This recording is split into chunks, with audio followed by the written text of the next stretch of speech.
Hi there and welcome to Gigging Out. I'm Dana Gagnon, CMO at Every, and in this episode, I speak with Todd Warner, president of MyWorkChoice, a company transforming on-demand staffing for manufacturing and distribution. We delve into how MyWorkChoice addresses the unique challenges in these industries, offering a flexible model that attracts and retains talent by aligning with worker preferences. Todd will share the company's journey from traditional staffing to an app-based solution, why workers prefer flexibility, and how MyWorkChoice expands into new regions. We'll also discuss common misconceptions about temporary workforces and the high turnover rates in hourly positions. Plus, Todd will reveal what else workers value and his predictions for the future of staffing. I hope you enjoyed this episode as much as I do. Awesome, Todd. Thank you so much for being here today. Yeah, excited. So I would love to just start off. Can you tell me a bit about MyWorkChoice? We are kind of born and raised in the staffing industry, very much a traditional staffing model, 30 plus years. And 7 years ago, we took a really hard look at the industry line itself. And that's really the manufacturing supply chain, temporary staffing, et cetera.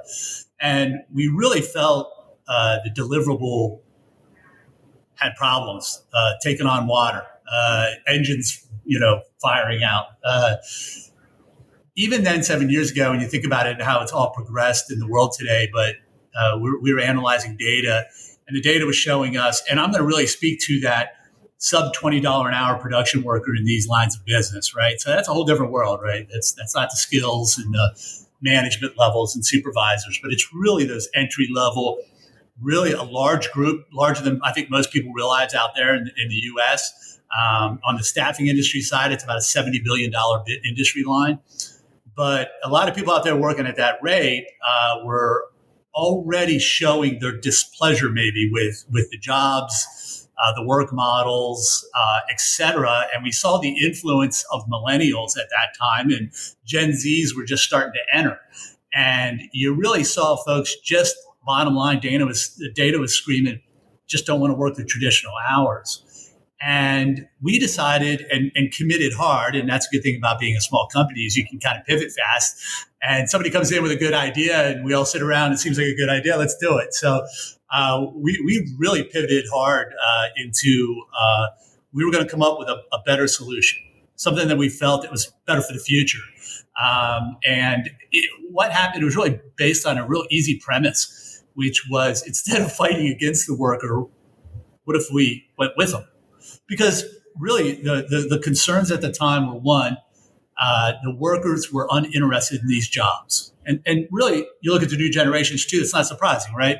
I mean, we're getting the Xbox crowd coming in and throwing boxes in a warehouse or, taking one screw and putting it in the drill 100 times, an hour. It really wasn't exciting them. And that wasn't attractive. And then when you added on top of it, the work hours that come in those industry lines are usually 40 hours plus, multiple shifts, hot environments, all these kind of things, right? How do we make those jobs attractive to the new generations? Well, that's a huge task, right? And we're looking at it, and I kind of got a fun story about it. I guess when you're seeking something, that's when you hear things. And we were looking at the data and we're just saying, I think it was self-survival. I just got tired of getting yelled at by clients saying your workers don't stay. They don't work the hours. They call off too much. They quit. The turnovers, even then the turnover was 400%. And just self-preservation of, I got to come up with something better because I just don't want to ride off in the sunset getting yelled at for workers who don't show up for $15 an hour jobs. So had the opportunity, two things hit really big. One was, it was kind of an innocent situation. We had a very large client and our time clock systems went out and they were cloud-based. And we had to go in and do manual timekeeping. And we all sat in folding tables in a real large environment, about 1,400 temporary employees. And one thing I discovered is we were under the basic impression that everybody worked 40 hours. And so was the client. But what we really discovered was that wasn't true. All kinds of crazy, bartering was going on. Like I work Tuesdays and Thursdays and somebody works Monday, Wednesday, Friday.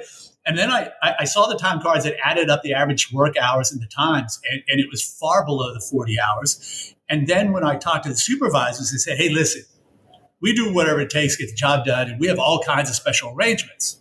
And I started thinking, that's how people want to work. This is 7 years ago. This is how people want to work. They just don't, and they can't fit to this. And if you really want to open your market up to available workers who want to take a $15 an hour job, then maybe that's part of the path. And just when that happened, I happened to have lunch with Oscar Salazar, who is the CTO of Uber, former CTO of Uber, and actually the main architect for designing the Uber app. And I was meeting with him because we were looking at an app design, and just one of the gentlemen that invested in our business was friends with him, and I got to have lunch with him. And I really thought this was going to be a technical lunch, right? It's the former CTO. It's the guy who wrote the apps and started it. It ended up being this really interesting conversation about what he told me was the big aha moment for them. And that was when they went live. He said that initial takeoff, he'd been working around the clock getting the app ready. And he said, when it first hit, we put it on our TV. We're all sitting there watching on TV. And he said, to our horror, we had people wanting a ride, but our drivers weren't going to pick them up. And at the time, they really were focusing on off-duty cab and limo black car drivers. And they were figuring, well, these were professional drivers, that this is what they want to do, this is what they do, and we're going to take advantage of their downtime. Problem was they didn't have enough of them. And in fact, they had to shut it down. And they shut it down like on after the first day. And he said it was really a crushing blow to us because it's any kind of app. Somebody's going to use it once. If it fails, maybe they'll give you a second shot, but they're not going to give you a third shot, right? So he said too many customers weren't getting answered. And we thought, well, this is going to work. We way underestimated the need for drivers and underestimated the amount of customers we're going to have. So he said we spent a whole week down, and we're thinking all this time and energy and effort. We don't know what we're going to do because we can't afford to do payroll, can't afford to hire people. We can't get benefits, all that kind of stuff. And he said they were trying to stick to a schedule of like 8-hour off-duty schedules. And he said, I don't even remember who it was, but somebody threw it out there and said, let's just invite everybody to drive. Let's make it so everybody can drive and be a driver for us. And he said, we thought, okay, but what? People aren't going to want to do that. They're not going to want to put strangers in the car. There's the advantage of the black car driver, right? He's used to that. That's what he does for a living. But, Joe Public or Joanne Public's not going to want to put a stranger in the back of their 4-door Prius. So he said, we're sitting around going, well, what would compel them? Because we can't give them benefits. We can't do anything. They got to be a 1099. And somebody said, well, just let's let them pick their own schedules. Let's let them drive whenever they want. And that will be so popular that we won't have to even recruit. We'll just have so many people because of the flexibility of that scheduling that we're going to get so many part-timers and off-duty people. And he said, totally had nothing to build that on. He said, no foundation. There's no precedent of that being done before that you can really look back on. And he said, it really was a Hail Mary. He said, we had no idea that it would even work. And he said, the rest is history. He said, it just blows up. And I walk out of this lunch going, that's it. If I can find a way to he took a job that Forbes picked it 7th best job. Well, it's not the best job. It's the best job because of its flexible scheduling. I mean, you're putting strangers in the back of your car. I mean, it's not a great job, right? So, and I thought they can make a job that's maybe not super desirable, but they made it super desirable because they empowered the person doing it and allowed them to pick their schedules. And that became so compelling that it became one of the best jobs in America and then took off as an app. And I thought, if I could take that and apply that to the industry lines of manufacturing and supply chain, then I'm going to have a win. And that was 7 years ago. So that it really is what compelled us to start, was we felt that if we could figure out that issue and adapt it to an industry line that was probably one of the last industry lines to even look at flexibility, right? And we have work at home and we have work your own hours and we got all those kind of things that are in the white collar, but not in the blue collar. And if we could figure out how to adapt that mindset, and we would recruit and have everybody want to work for us. And the clients eventually are just going to have to adapt to the model then, because we got all the workers who want to work for us. And if we could organize that whole process better, because we know that's needed for those industry lines, we'd win. So we set out, we created our own app. And it is about a scheduling model, but it is about those basic starting points, which was, how do we make this job attractive? By allowing folks to decide how they want to work them and give them that flexibility, empower them to pick their shifts and their schedules. And you open yourself up to a new worker and a new style of work.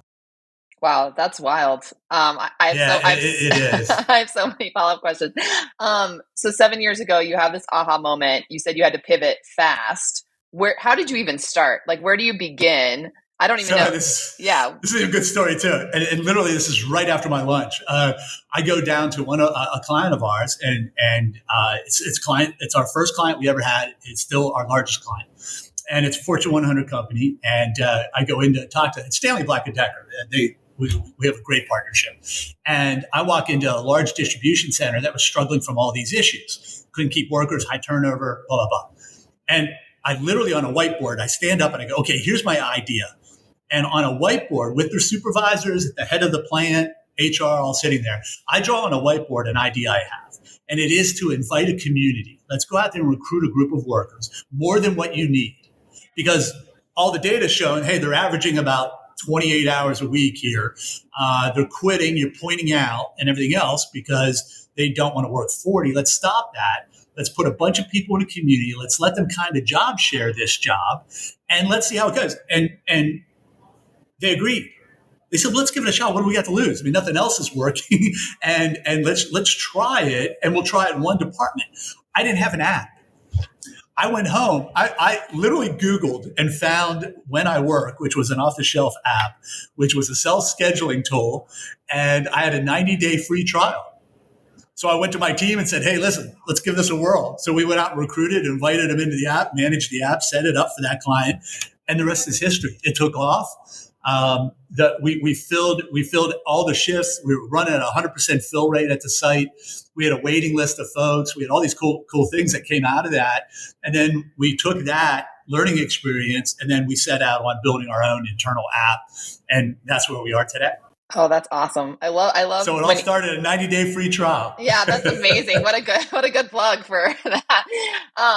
I'm curious, as you were building your own app, how did you think about balancing supply and demand? Did you have to kind of slowly, build supply of workers while you added on new clients? Were you using existing? How did you juggle that? Yeah, that was, the horse and the cart theory, right? And that even answers the point of, recommendation to clients about using even flexibility. I think we learned over our 7 years the best way to start this. And it's all timing and it's all understanding going into the situation, how many workers it's going to take to be able to get the capacity levels that you're seeking. And it's very data oriented because we learn from each client, each site, each community is different. And we learn the tendencies and the data from them, and then we dial it in. So it's about a 90-day ramp up curve to be able to understand all of that. And we usually start 10 days out. And that sounds kind of short, right? But yeah, it does. One thing we learned is when you run ads and it says work the way you want, pick your own schedules, you get the applicant flow. And we also know that it's timing. So we got to be able to have about a 10-day runway of starting to onboard new employees, put them in the community, and then get them engaged or you'll lose them. So it's usually we build the whole profile on the company and the job, just like you would for a job board and a job site. We do everything on the app. It's 100% virtual. Their onboarding's on there. It triggers their background requirements for the site. But everything that we need for safety videos, understanding the site, all the way to picking your first shift schedule to start can all be done from the phone. It can be done 24/7. And like I always say is, hey, they can sit the game controller down at 11 o'clock at night. You can literally check out a job, get onboarded, get your hiring process started and pick your first day at work within an hour. And, that's the beauty of that whole virtual world that we're in right now. But that's where it starts and that's how it starts. Yeah, and that's consistent with research we've done around gig workers. They want the consistency, like the frequency of jobs available is the number 2 factor typically of what they look for in an app that they're engaging with, right? You have to keep them. I would even drill that down because as I think flexibility is the most important currency today. You have to then drill down below that. And you raise a good point. I think for our type of worker, the most important thing is consistency of earning. So if you look at all the gig opportunities that are out there, I think when you look at the more white collar, anything from a graphic artist to an engineer to IT, they talk about variety of opportunities, but those are usually like project oriented. And then I go to my next project.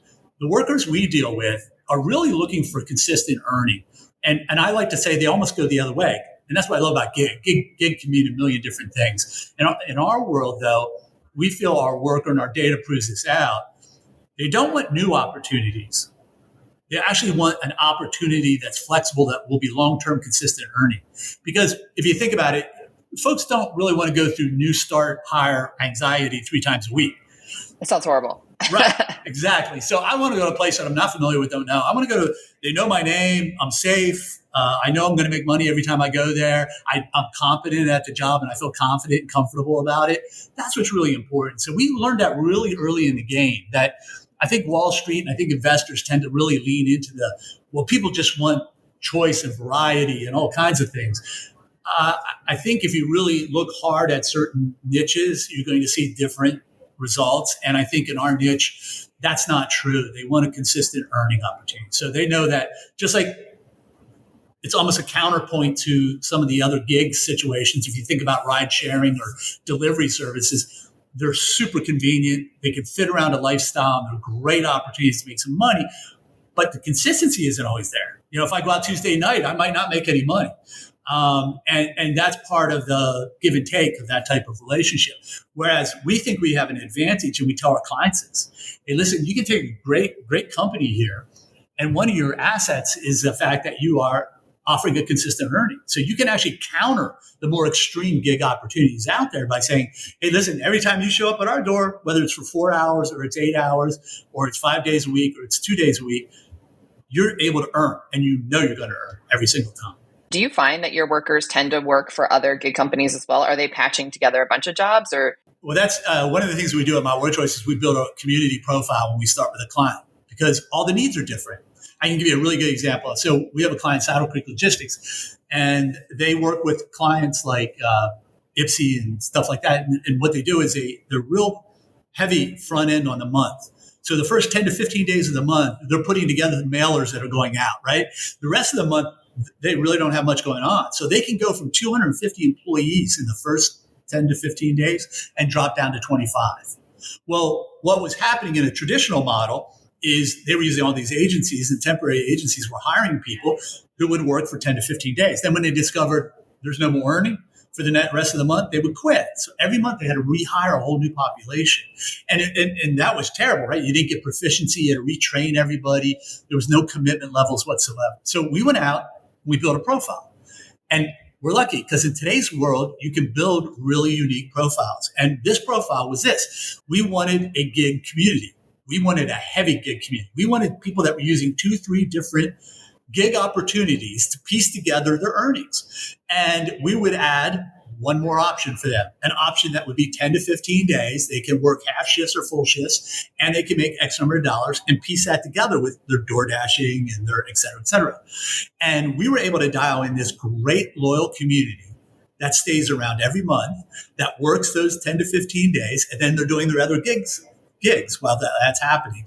And every month, the same people come back. We have folks that have been there, that client's a little over 3 years. And we have people that have been there since day one when we started, because they just love that this is part of the piece. Now, that's not every solution in that, but that's that unique ability to be able to dial in a certain profile. Then we can go to the other extreme where we dial into a client that they want more consistency. They want machine operating and things like that. They really want a new workforce that's going to be there, but they recognize they still want some flexibility. So we go to a different profile. We look for individuals that want to work and have to earn that full-time label, but more like 32 hours or 34 hours a week. And they want to take a day off once in a while. That's great. We'll put together a community that does that. And then we'll also put together a community that will backfill for them. So we'll find part-timers who want to work 1 to 2 days a week that backfills for that extra day. So we put this nice little community together, and we identify those folks in that area. And again, that profile speaks. But that's all taking advantage of the word flexibility, but giving a different solution to each situation, each client. So fast forward 7 years later, you're now in, I think, over 40 cities across the US. How do you think about expanding into a new geographic market? Is it usually led by a client that's based there? Can you talk a little bit about your growth? Absolutely led by the clients, because otherwise, I never get to go to South Beach in Vegas. I'm always in Ottawa, Kansas, or Southern Illinois, or somewhere in remote Kentucky, but because that's where manufacturing in the U.S. is in supply chain. But our clients take us there. We have a different model than a marketplace. So a marketplace really relies on the geographic feeding of candidates to populate a database, and then clients would go in and post shifts and access. We're absolutely completely different from that, but we're still good. We're still in that flexible world. It's just a different deliverable. We build custom profiled communities.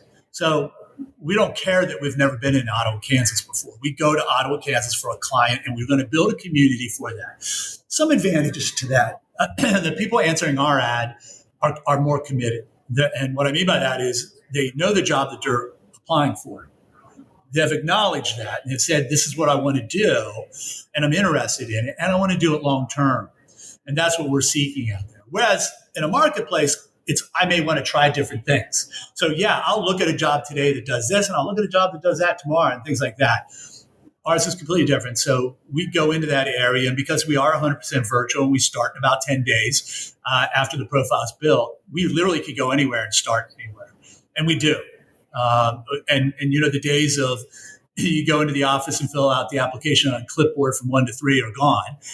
In fact, our prime recruiting hours, it's kind of cool. Our prime recruiting hours are 4 p.m. to 2 a.m. And, the app runs 24/7, but that's when people are doing these things. So we can go anywhere at any time and kind of pop up. That's really cool. You mentioned ads. Are ad campaigns your primary driver of getting applicants? Do you have other recruiting strategies? Yeah, referrals number one, but referrals after we begin operations. You can't refer until somebody actually starts and goes there. But referrals are number one puller. But before that, we're on about 100 different sites that we use to be able to get the idea and the concept out there. It pulls well just because of the flexibility offering, but it's also, we like to tap into some of the more farther reaching candidates in a marketplace. We're going after that stay-at-home mom that can't afford daycare but would love a job that's 4 to 6 hours, but gave up hope that they could find that. So we got to hit a social media that says, hey, and it's got somebody that's maybe a peer of that person saying, I'm so glad I found them because, I can work 3 days a week while the kids are in school, and I can pick up a Saturday, and I don't have to worry about daycare, et cetera, and I'm able to supplement family. All these different, we're retirees, students, all these great examples. We really hit hard on social media. So I would love to hear some of the common misconceptions that clients share about temporary or flexible workforces. Like, is it just a no-brainer the second you pitch it, or is there a lot of fear around the concept at first? Well, life has definitely changed. 7 years ago, it was I've lost my mind kind of thing, and they would think I was crazy. Nowadays, we actually work in a world where our leads come to us. So they'll hear things and see things, and they'll come to us because we really want somebody that's seeking. Like I said earlier, you have an open mind when you're seeking, and we want a client that's seeking because they've already accepted the idea that flexibility is something they want. They just don't know how to engage it, and I understand why, and we see that. We really don't spend a lot of time on the naysayer that wants to stay in 1998 and keep saying, this is how I worked and everybody just needs to work this way. But some of the misnomers you have to get over is that gig is, one is less committed. Two is that everybody goes to this extreme, which I always get a kick out of. Well, we don't want people that just work 4 hours a month. And I go, who works 4 hours a month and why? I said, I just don't understand that. But it's almost like a knee-jerk reaction of an extremist, and it's amazing how many times we hear stuff like that. That won't do for us. We need somebody that's here. We want proficiency. We want people who don't have to train all the time. Totally get it. That's why we designed our model the way we did. Then we walk them down our path. So it's really changed. It's been great actually the last year because people start our presentation and usually they'll do the first 5-10 minutes. It's like a commercial. It's all about, hey, we get it. We know we need to do it. It's the number one issue. We're our worst enemy. We're terminating more people than we should. And it's all about time and attendance and things like that. So if they're thinking about adopting a flexible model, but they're not sure where to start, do you recommend they look for a partner like you? Like what advice would you have? Yeah, I do. I think one thing is I think most manufacturing supply chain, if they've been listening at all, they're at a stage in life where they'd love to be able to offer flexibility, because you'd be amazed at how many clients we talk to that are terminating more people than they can hire, even though they're shorthanded, and they're terminating them on their own internal policies and procedures on point systems because they've taken off too much time. And they know that this is crazy, but they can't stop it. And the reason, there's one single issue why they can't stop it, because they can't figure out how to replace it. In other words, if I give my staff more time off, unpaid time off even, if I give into that, if I lower my point system, they're going to take off more time, and I'm already short now. And I already can't hire now. But what we got to get them on the leap of faith is listen, if you took that off the table and you opened up your flexibility and opened up your point systems and allowed more time off, you're actually going to attract more people. And really the true secret to actually introducing flexibility to production workers in the hourly world is to have more workers. Because if you can fill in, clients typically will tell us anywhere between 22 to 31% daily absenteeism. I mean, we'll be talking we have an assembly line with a large company that has 3,200 employees. 900 random people don't show up every day. And they got to try to manage that, right? So what we say to them is, listen, if you gave into that, they'd stop quitting. Number two, you're going to attract more people who want to work there because you offer this. And that solves all your problems. Because if you had more workers that could fill in, I'm not talking about increasing your payroll line. I'm talking about filling in for available work. You wouldn't mind giving me off Friday if somebody backfilled me. So if you can solve that, and this is how you do it. And that's kind of leap of faith. So the way we get started, and this is the way we always recommend, is I tell them, hey, we're the incubator for this concept, because nobody can change their policies overnight. They go back to my example, 3,200 employees. You can't go in there and say, okay, by the way, we're going to give you an extra day off a month unpaid. That's just going to worsen the problem. They don't have a solution in place. So what we tell them, hey, listen, let us take over your entry level. And I think I think they should use a third party, because I think it insulates their company while they do this. Go in, and first of all, that's the most volatile group. That's the one nobody wants to talk about. When a company talks about their turnover as a company, I guarantee you, whatever it is, it could be 30%. The industry in manufacturing, I think, is 38%. I guarantee you, entry level below 20 is probably closer to 300%. And it's the top level that's at 1%. And that's why it balances out. So, but they don't want to speak about that. And that's really what needs it. So focus on your entry level, use a third party as an incubator, and test this concept. Try new things, have a different policy and procedure. Psychology behind it. The new generations need more time to adapt to a work site. They're jumping from, we're not coming off the dairy farms anymore. We're coming off the couch. And you jump into a manufacturing where you're told to stand for 10 hours a day, and it's 100 degrees, and you're doing, it's too much. I quit. Or I want days off. You can't have days off. You only have 3 days in the first 6 months. That's not. Let them have off more time. You're going to keep them. They need to ease into it. So let's do some things with the policies and procedures. Let's even break up some shifts. Let's allow shift swapping. Let's allow them to pick up extras, drop one, pick up another day, do stuff like that. Empower them, let them manage their life on an app, and you're going to start attracting the new generation, and you're going to start easing this concept. And then what's great about it, and we do this, is we're constantly sharing the data of this behavior, so that then you can start to see things and go, listen, maybe we can take this aspect and introduce this to the rest of our population. Maybe shift swapping is the first way to go. I'm going to let somebody drop a day and let them pick up another day, and employees can shift swap. And that's going to give them then we'll start easing more flexibility into the rest of the population, because we see how successful this is. And then, as I tell every client, and guess what you've just done? You've just built your backup pool of entry-level workers. So you now have people that can fill in, and you're going to identify folks that want to get hired on permanently. And you're going to identify folks that just love to work as a flexible backup worker for you for the rest of their days. So guess what? That's that person now that's going to fill in for your experienced person that calls off Thursday. And you now have your backup pool. You now have your you have all your data, you're showing flexibility, you're hitting your entry level, you're bringing a new lifeblood into the business. And you ask any manufacturing or supply chain today, how's your new hiring? Because everybody's aging out in these facilities. Are you bringing in the new generation? And they're going to tell you, we can hire them. They just don't last 2 weeks. They don't make it past the 2-week period. Well, this is going to keep that. And as I always say, you're going to sneak up on your new hires because those Gen Zs are going to get in there. And by the way, they're going to see cool stuff. They're going to see robotics. They're going to see a job that's cooler than they thought. It's not the scary job they thought it was. And they like me and I'm making pretty good money. And now all of a sudden I have a mortgage. I got a kid on the way. Life has changed. I need benefits. I'm going to get hired on permanently. Brilliant. I'm curious, other than the lack of flexibility, why do you think turnover in this industry, particularly for entry level, is so high? First and foremost, I think it is the schedules. They're not prepared to work 40 plus. And these mandated, they are very strict attendance policies that anybody would look at these attendance policies and go, well, that's a joke. And I know HR shares with me all the time.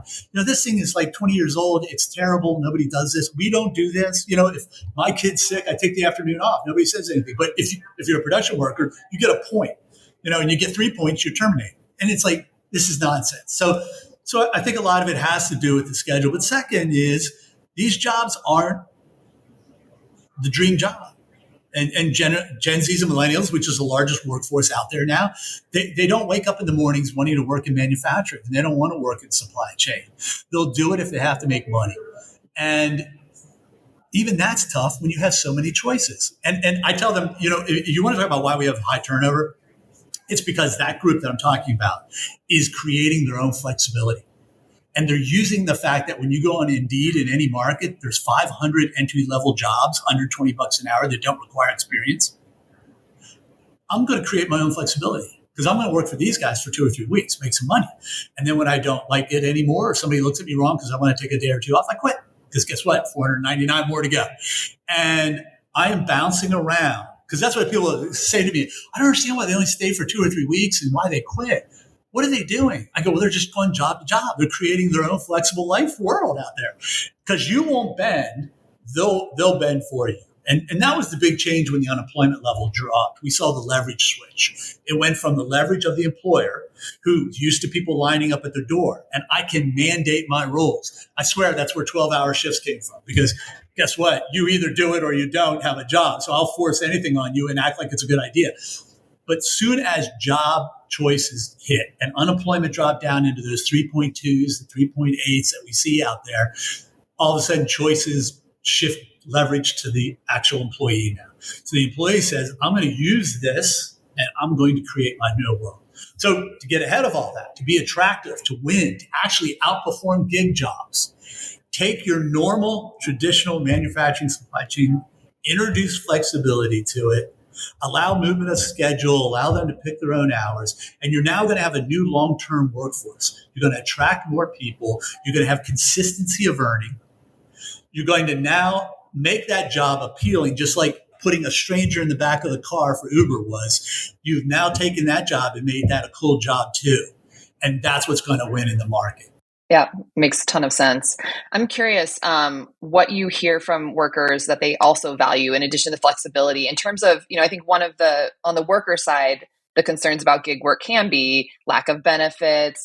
Are there perks that companies can offer to kind of offset that, whether it's faster pay or some access to benefits? Can you talk through that?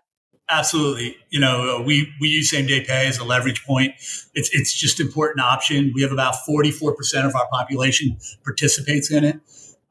So there's folks that do like, and it's, 1 out of 2. So it is appealing, especially appealing to the new generations to be able to have that option out there. And it's easy to do and easy to offer. I think anytime you can add any benefits, to the process, it helps. We have a great health plan that's very flexible and it works with a flexible scheduler and it's very inexpensive and yet it's a decent plan. That's attractive to those people that want, especially are looking for a long-term commitment opportunity where they can't get it from some other gig opportunity. So anything that can differentiate you from other gig opportunities out there is going to be a big plus. And I think it's going to be win in the market. Kind of jumping back to the technology side of MyWorkChoice when you built the app. So I'll talk to a lot of staffing firms that have not tried to transform digitally yet. They don't even know where to start. They probably don't have a tech team. Any advice you'd give them on the technology side? How do they think about transforming their business to be a technology business? I think there's a lot of changes that are coming down the road for staffing. I think we're seeing it now. There's a lot of heavy influence from Europe on the marketplaces, and I see staffing companies trying to mimic that. I don't feel the marketplace is extremely successful in the U.S.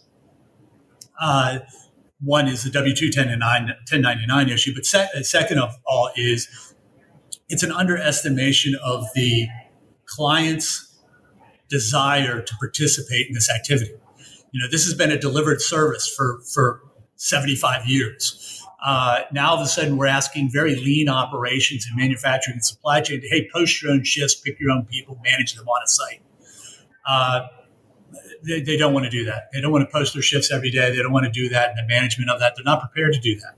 So I don't think that's conducive. And I also don't think this level of worker matches the marketplace as well as the more professional white collar and skilled positions do, where it's more project based. So I don't think those things, and I think the staffing industry is trying to play with that a little bit from the influence from Europe. Europe, it's a different mindset over there. But I also think when they're looking at tools, do what I did, do it off the shelf and try that for a while.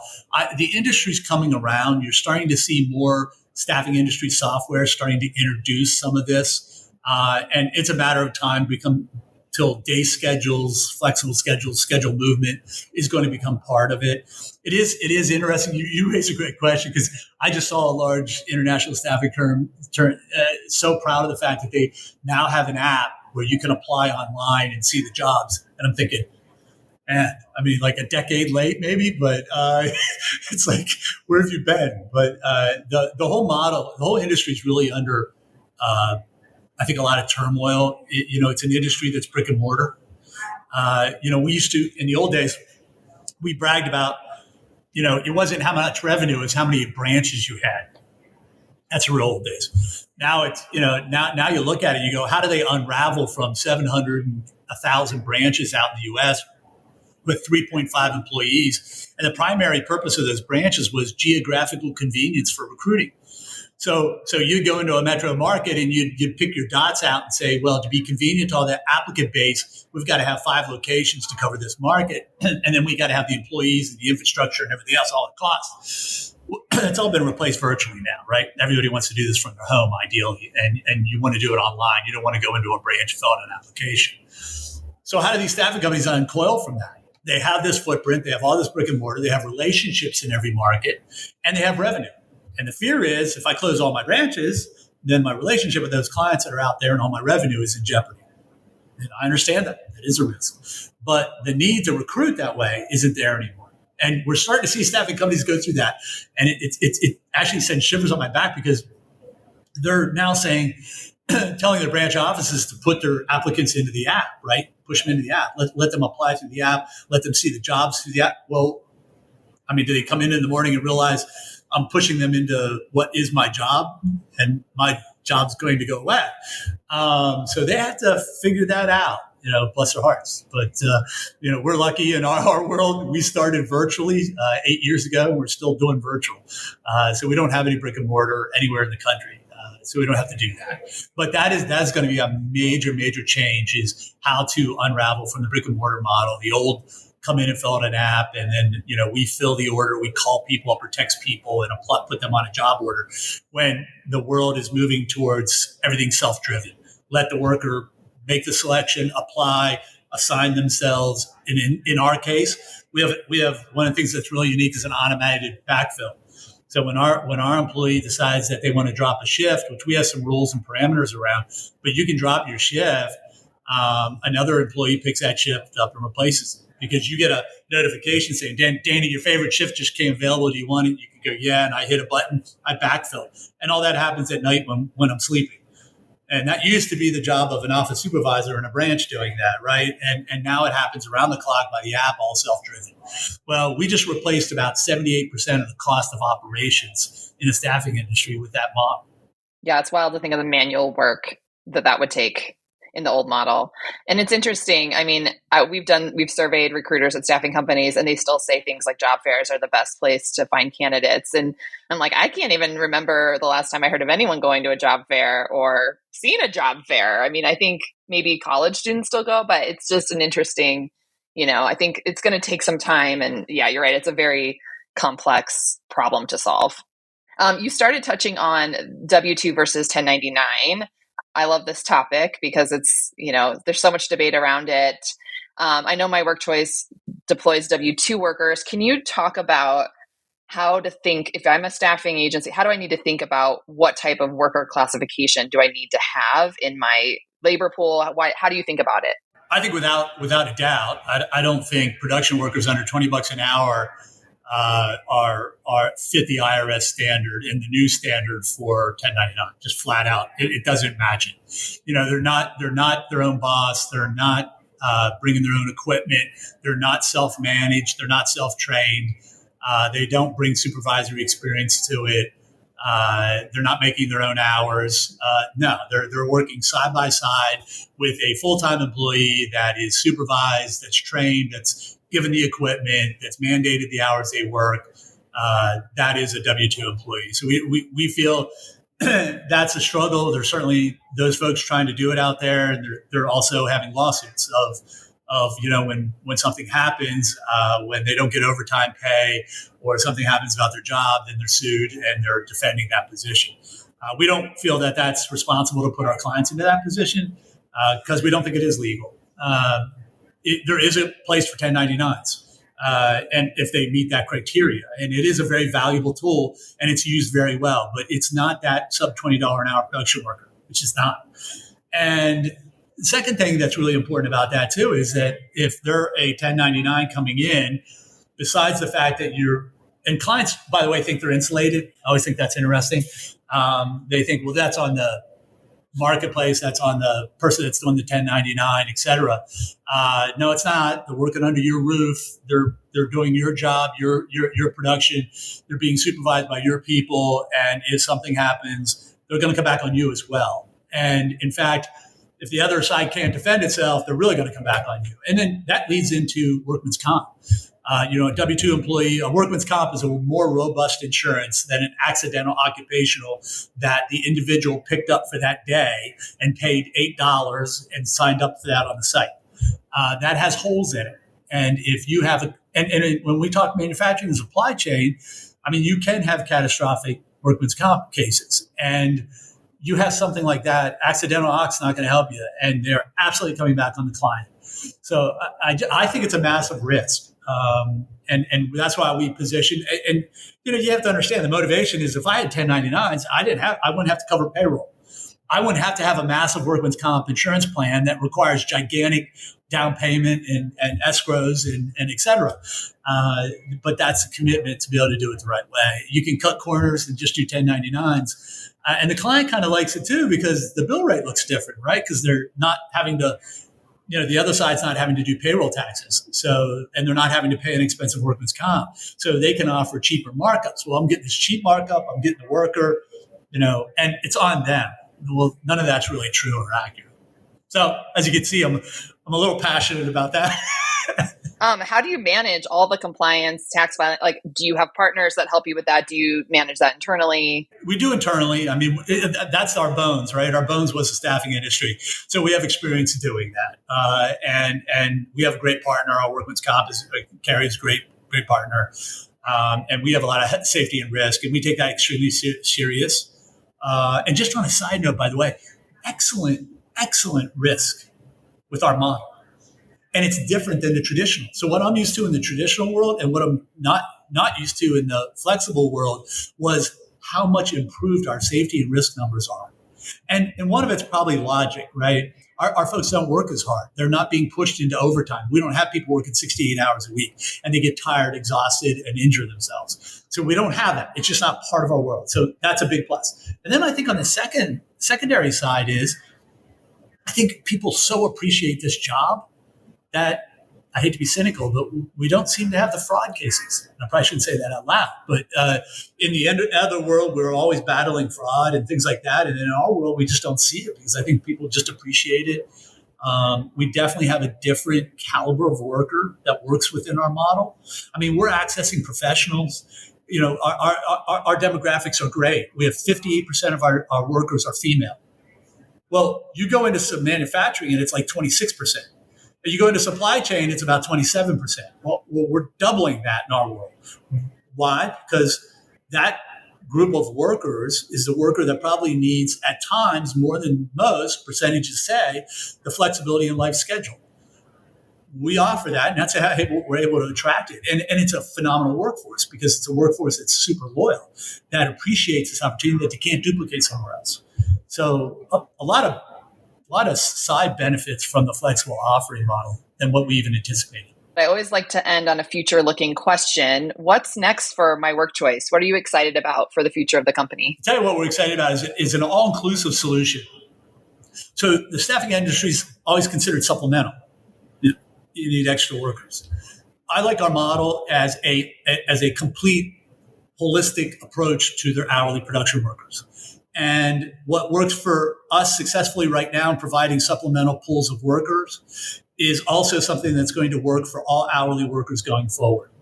And companies have progressed that way. They went through the period where they thought it's the temp agencies just can't hire. So we're going to hire. All of a sudden they started hiring and they started failing. And all of a sudden the light came on and said, uh-oh, it's not us, it's not them. It's maybe the job that we're offering. So that needs to change. So that's what we're about. So what I'm excited about doing now is the whole program, which is putting companies' hourly production workers on the app, the same type of flexible offerings, the movement of their shifts, the self-empowerment, the calling off, and then allowing a pool of workers to backfill. And I think that is the new workforce for the future. And I think that's every company who has a workforce right now, that should be their design. It should be, I need to hire an extra 30% to be able to offset the behaviors, be able to give a better quality of life. And I have now solved for the future, and I have that. And that's where our app's moving to. It's moving to offering both sides of the house, the client side, the pool of workers, and then allow them to work together on the app. And if people want to learn more from you, Todd, where can they find you online? LinkedIn, they can check out Todd Warner on LinkedIn, but also our website, MyWorkChoice.com. Awesome. Well, thank you so much for being here today, Todd. I loved our conversation. Thanks. Appreciate the time.